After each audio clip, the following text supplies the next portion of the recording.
ask him 2, 3 times, and then we'll go after it.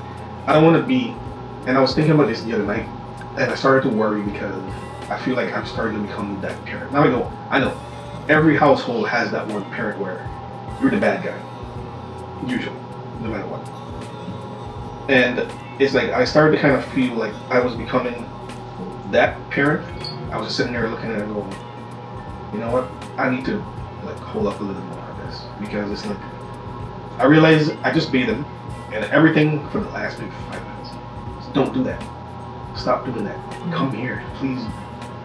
And I'm like, I don't want to be that parent, because it's like if after a while all you keep hearing is what you can't do and where you can't go, you never really hear what you can do or you're allowed to do. So I'm trying to be a little bit more mindful and make an effort to not always jump on, hey, stop that. Let him experience things. Yeah, I don't want him to get hurt, but you know what? If you want to climb up on the chair and you fall down, sometimes you need that experience to know, okay, maybe it's not a good idea. So I never want to be the guy who's always no, because then, as small as he is, he's taken all that in. Yeah. And he knows this because if he comes to me and he asks me for something, and I say no, he will run directly to her to ask the same thing. Or he know I'm not gonna give him something, or he know you're not gonna give him something, so he'll come to me. So as little as he is, 2.5 years old, he's very aware of that already. So I don't want him to ever look at me to be that guy. Well, Daddy's always no. Daddy's always the negative or the bad guy or the tough guy. Somebody gotta be. I don't have a problem being it, but I kind of don't want to be the parent that's always saying no as well. So that's just how I feel and something I'm thinking about it. Yeah, I can understand that. I think with him, with certain things, like I said, I always give him choices, and I just try to let him be more involved in things now, as opposed to doing everything for him. So now when he's bathing, I give him the washcloth. I said, here's the soap, bathe your skin. So I let him do it. When we get out of the shower, I tell him to dry off. I tell him, okay, put the pamper on. And he'll put it on. And I'll just tighten it. Yeah, like I'll just give it to him sometimes. I'll just sit here. You got, why you gonna tell me these kind of stuff? Every time I bathe this guy, I gotta be, 2 things I gotta tell him. All right, this year I'm gone. They go, no, Daddy, no. Then he'll come and lay down. I dry this man's skin, and he want to pick up the pillow, he want to roll around.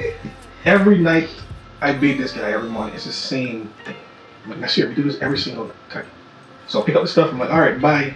Because once you know you're going and you want to get it done, he's like, okay, Daddy, come. Then he'll come and he'll lay down. I don't know he puts on his own pamper. No, I sometimes I let him put on his own pamper. I'll stand him up and say, okay, come put your pamper on. You're holding out on me. No, but if you think about it, if you give them a task, then they're not going to do anything else but that task. Sure. So if you say, okay, that's your cream your skin, he's not going to go for a pillow. He's going to focus on trying to cream his skin. Not when I tell him.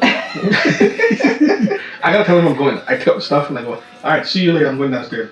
Then he'll come, no. Or he just start crying, and then he'll come and he'll lay down. I can lotion his skin. He put on his stuff, no problem. I usually let him pick out his own pajamas. He always know, I want this one. No, I want Spider-Man's pajamas. Or last night he wanted to put on some pumpkin socks. I had to look at it like, what are you wearing? The man had on a winter sweater, a toque, some summer shorts, some orange Halloween socks, and a Spider-Man light-up shoes. It's just what you want to put on. You look like Andre 3000. Listen, if that's what you want to put on, go ahead, man. Do your thing. Exactly. It is what it is. Yeah, and I love when we come down, we're going somewhere, and he goes and he wants to pick out which shoe he wants to wear. Mm-hmm. Sometimes you pick out a nice color that goes with mine. I'm like, does he really understand that the colors go together? I don't know. And then sometimes you just pick complete opposite, and you just gotta let him do his thing. Yeah. Sometimes you gotta alter him a little bit because he'll pick up shoes that he can't literally wear outside. Like right now, he want to wear Crocs outside and stuff, and I just go, okay, you can't wear those. You have to put on something else, like boots. But then he has like mornings when I'm taking him to daycare. Sometimes we have a fight downstairs with his shoes because he want to wear Crocs. I say you can't wear Crocs in daycare. You gotta put on something else. I want to wear Crocs. And I said, yeah, but you can't wear those. You have to put on a different shoe. Mm-hmm. No, mommy, I want to wear Crocs. I don't want it. So it's like at that time in the morning, it's so early. You're tired. You're trying to get them together, and they want to fight you because of a pair of shoes. So sometimes you just go, okay, fine, put the Crocs on, because you just can't sit there and keep fighting them for it. So, but sometimes you just gotta let them explain to them and help them understand the reasoning behind it. If you just say no, they're just gonna be like, okay, but why? So sometimes you have to explain to them the reasoning behind it. They need a reason. Like, you can't just tell them no and then not give them a reason. So they're gonna be like, okay, so why not? But again, they're kids. I mean, they look to you for guidance for a lot of things, for everything basically.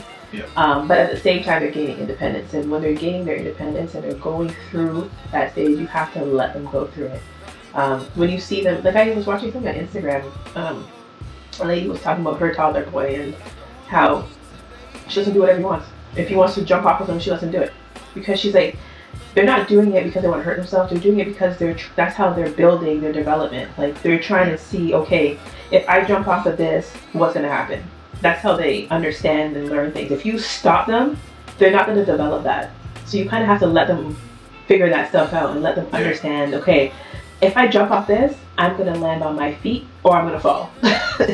Either way, they'll keep doing it until different things happen, until they realize, okay, I just hurt myself, so obviously I can't do it like that no more. So, and you have to just let them, as long as it's nothing that's too dangerous that they're going to hurt themselves, let them do what they do. Just, like, sometimes, you know, the grandparents there, they could be a little, overprotective. So the littlest thing that he's like, don't do that, don't touch that, and you're just looking at them like, he's not doing anything wrong. Just let him be. Like, if he's not, you know, hurting himself, let him explore. Let him fall down. Hold it, bro.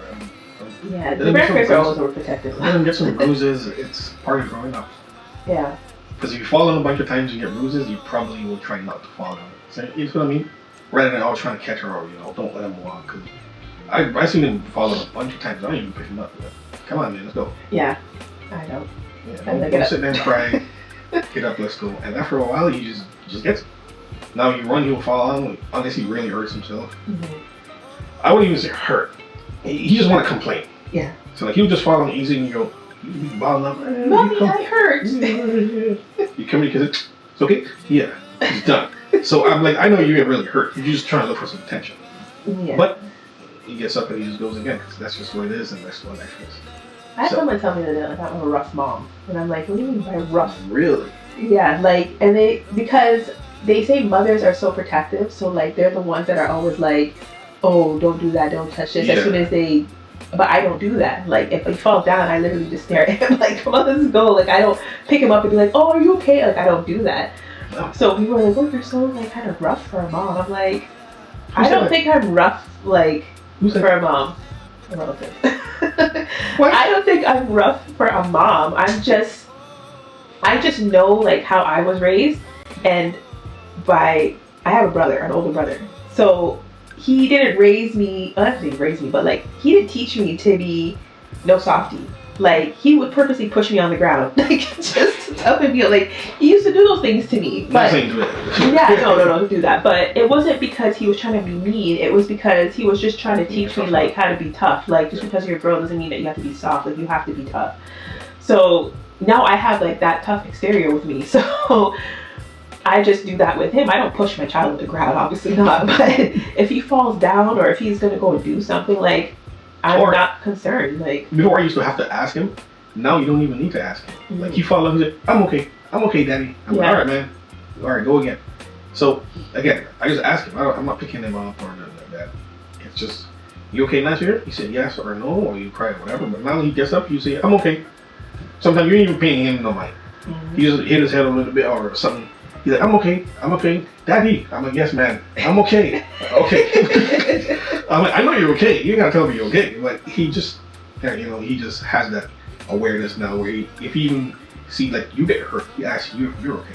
Yeah. And you're like, how does he know exactly to ask you that? Like, you were feeling some kind of pain or something. So it's just, he's very aware, and that's again a lot to do with exposure. Mm-hmm. Don't be that parent, keep your kid in the house locked up. For what? What is the point? He's going through his motions of figuring out life and navigating it, and then you being a parent trying to help them navigate it while they're going through their tantrums and all of that. So and then him being in daycare too, so you're also battling him,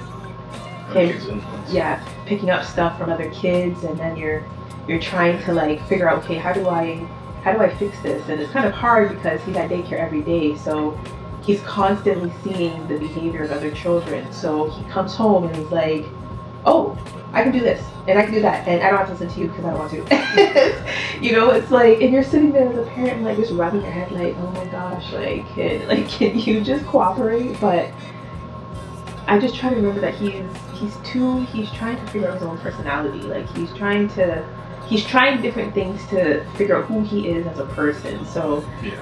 and I'm trying to work with that. Like I'm trying my best to work with that. But these kids, they test you. they know how to test you. So that gets frustrating too. So I think that going through all of that and on top of that it's been really busy and just a little bit challenging, just, you know, dealing with certain people. So I think a lot of things was just hitting me at once, and I felt at one point I just couldn't catch up with what was going on. So it became frustrating for me. And then, you know, when stuff like that happens, it changes your mood, you're not happy, you're miserable, you're just, you know, and then you're trying to find things to make you happy, but like it's not working. So I don't know, I just think this year was like a lot of rough patches. It was just constant rough patches I kept hitting, and it was like, oh my gosh, when is this going to end? But I think I learned a lot of things, because I think a lot of stuff that I was going through, I think a lot of it was my fault. And I think that's because I just don't have a cutoff point. Like I don't really know when to cut things off.